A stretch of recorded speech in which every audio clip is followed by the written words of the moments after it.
Hello guys, ito yung parcel na to na dumating. Hindi ko alam kung kanina ito ay nakapangalan sa akin eh. So, buksan natin, no? 'Di ba? Kaya ko na videohan ito. Naku, ang hirap naman ibuka.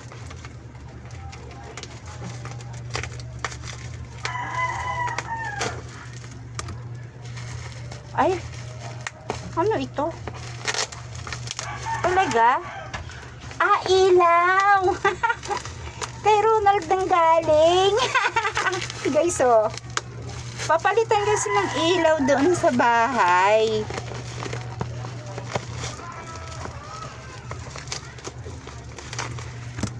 Nag-order siya ng ilaw.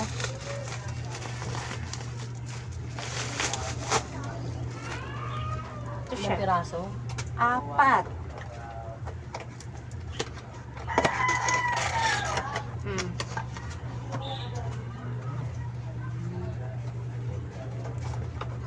Ilaw na siya. Okay. Thank you.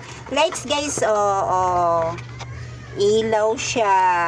In-order pala ng anak ko sa Taiwan. No? So, ito yan siya. Ang mahal naman neto, 2K. Ang mahal guys, no? See you guys. Thank you so much for watching. Ang mahal.